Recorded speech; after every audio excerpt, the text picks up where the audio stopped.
Hello, my name is Dan Johnson, and welcome back to my channel. Today, I'm going to be reviewing the episode Lucky Day, our brand new episode in season 2, which means that we are halfway through the season now, which is quite scary.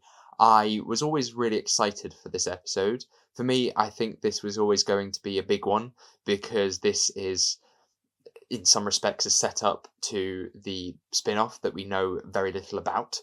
Um, but we also have Ruby, and as more details came out, and we have the character of Conrad, who I'll be talking about later, who's very important to this series as a whole. I thought that this is going to be a very interesting episode, and I really, really enjoyed this story. The writer of this story that had a lot to do with the collection box sets for Doctor Who, I think he's directed a lot of them and written the little trailers that they used to do, and he wrote for the 13th Doctor as well, with Praxius, and I think it was Kabam. And when it came to this story, I just thought, okay, he's excelled himself here.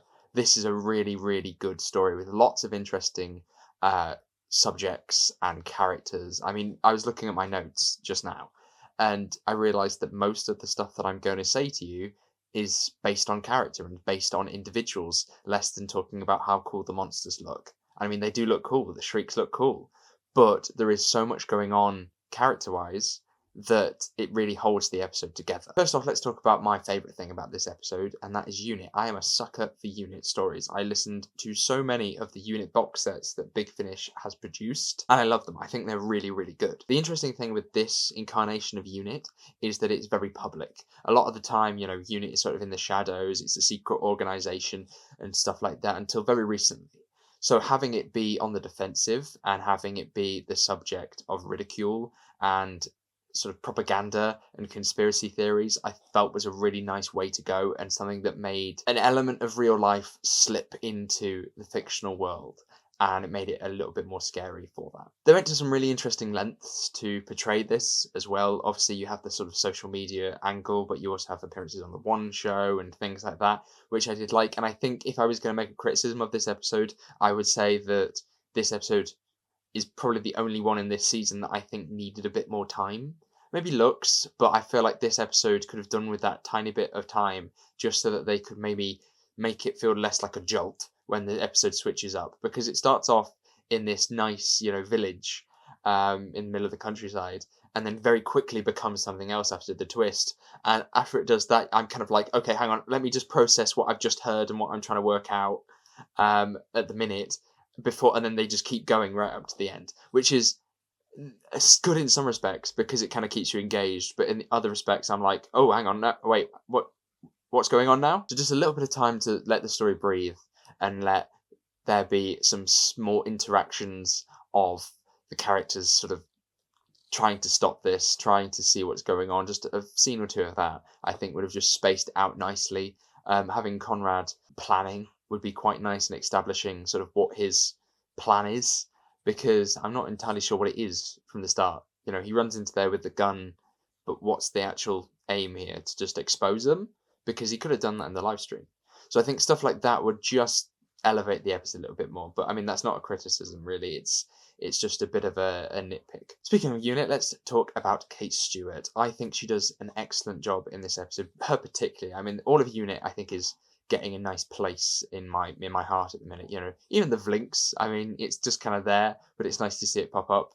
But we've got Colonel Renahim, I think, who is the sort of right hand man of Kate Stewart. But Kate is definitely the most important here because Kate has the most character, and I think when it comes to sort of setting up the spin off, she needs that bolder character, and having her be more ruthless and more threatening, and having that weight of the end of the world and saving the world on her shoulders, I think is a really nice angle to play that from. She does a great job. She's really menacing. She's a good leader. I'm really looking forward to the spin off and what that is going to involve for them. They talked about how Geneva will want to hear about this or will want to talk about this. That's going to be an interesting play when we go into the War Between the Land and the Sea. I'm just sort of excited now more than I ever have been for where that spin off will go, and if and when we're going to get it, presumably next year. Another thing I'd like to talk about is Ruby, obviously our main player of the episode, as this is Dr. Light. Her performance, once again, is really good. Her family dynamic is lovely. very sort of by the numbers, as we've seen before in Doctor Who, but I mean, that's not a problem. It felt like a refreshing change of perspective because, this season could very easily become like a bit formulaic and very similar to each other episode. And this one, right in the middle, just breaks it apart and just changes this pacing and the characters that you're with. And having that different structure is something I really, really appreciated and really liked about this episode. Of course, I need to talk about Conrad. He's the coolest thing to hate in the world. He's amazing. The performance is excellent. It's so vile and sinister and dark, and in a way that still feels very real and not pantomime. I'm extremely excited to see where his character is going to go, and obviously he's going to have a part to play to later on. And I'm looking forward to him getting absolutely destroyed. It's an excellent villain. A villain has done a good job when you just really want to see them die in the story. I mean, there's that scene at the end of the episode, which is probably one of my favourite scenes of this new era of Doctor Who. I think it might be number one, but I don't want to confirm that just yet. But the scene in which the Doctor and Conrad are talking, their dynamic, the way they're standing up to each other, is really, really well written and really well performed.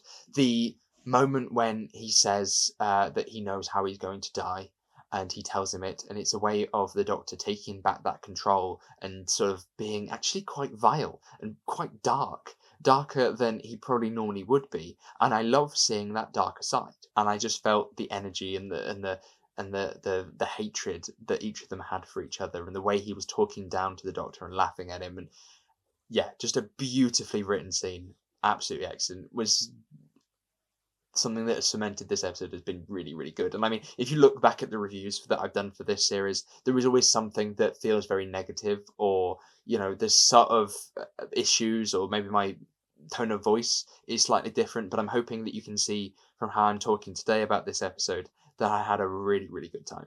Overall, I feel really intrigued as to everything that's going to happen. I'm getting more and more excited, which I know is a dangerous game when it comes to Doctor Who, especially after the last series.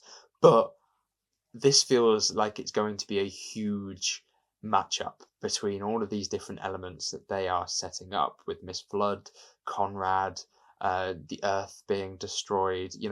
I can see directions this is going to go, and I don't want to say these in reviews because they feel like spoilers in case they are correct. But with the potential that Conrad has as a character, he's going to be a really, really interesting element for the Doctor in the future. Thank you very much for watching. Hopefully you did enjoy this video. If you did, make sure you give it a like, subscribe if you are new. Don't forget to put down below what you thought of this episode. If there are things that I may have glazed over, I will always reply to them and like to have a conversation down in the comments after the episode has aired. So thank you very much for watching, and I shall see you soon.